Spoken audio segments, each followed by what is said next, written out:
We're going to cover the iPhone 4 Verizon Screen Repair today. We're located in Billings, Montana. We can do this repair in a half an hour, and we sell the parts and tools if you want to try it yourself.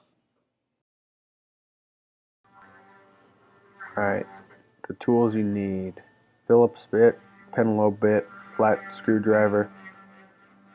Metal spoogers are nice during cell phone repair. This is our favorite tool.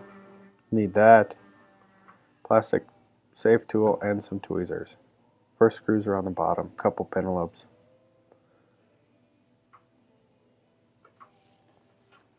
We store all our screws on a screw mat to keep track of them. It's magnetic, can't lose them. That way all the screws aren't the same size, so we can keep them straight.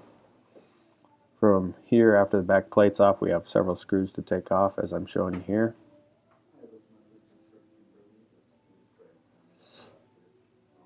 There are some hidden screws that I wasn't able to show you. We'll get to those.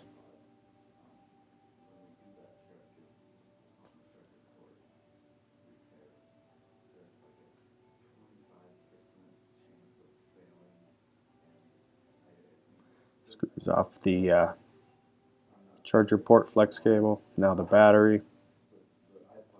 Bottom loudspeaker.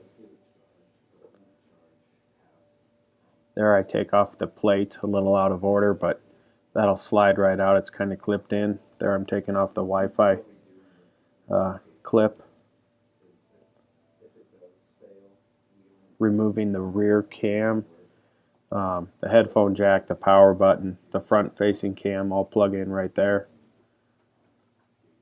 As you can see there, the Wi-Fi clip. There's the LCD and digitizer cables. That longest one is the headphone jack. The one below it's the power button. And right there is the front cam. There's a gold clip on top that you need to take out and definitely do not lose.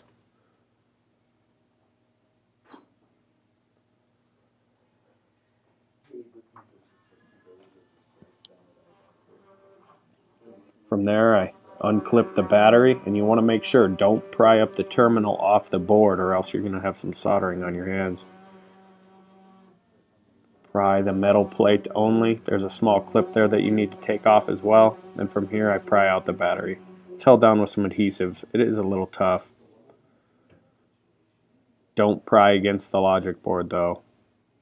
From there I hide this little plastic flap, get it out of the way. Remove some hardware.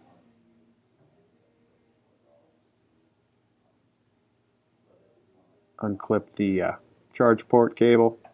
It's stuck down to the logic board too, so you'll have to unstick that, get it out of the way, fold it over, nice and clean. Here I'm unplugging the 3G antenna.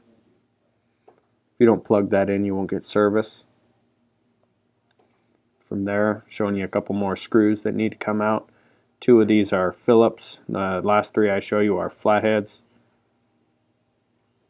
The last few screws holding the logic board in.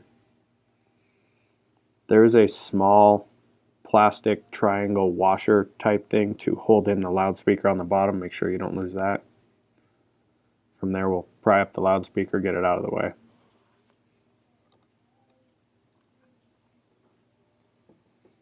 Alright, we're taking out the 3 flathead screws.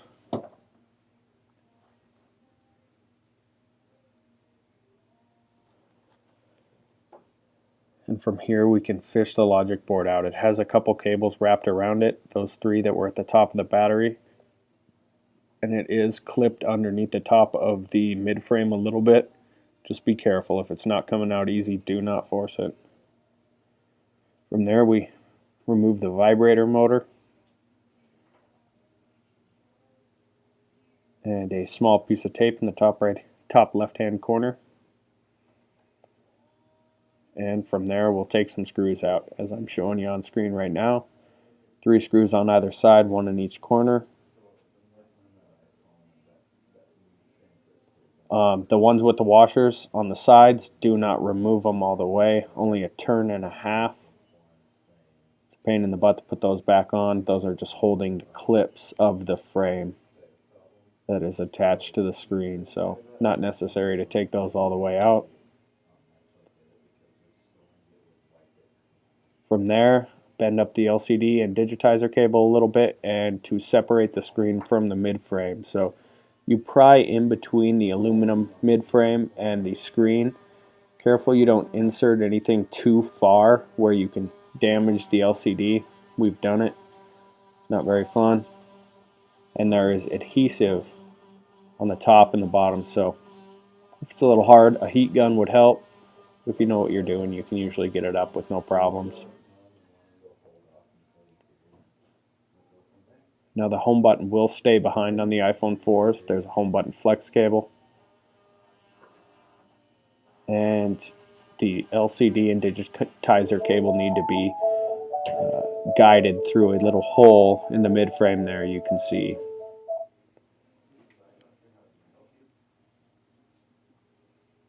And voila.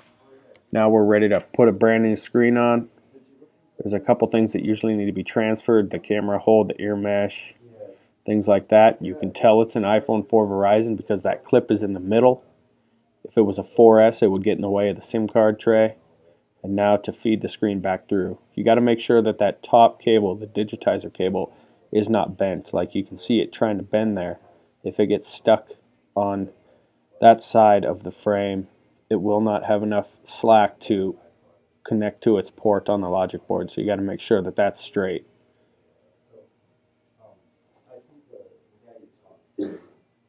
From there, you just align the 3 side clips on each side with the screws and the washers that we left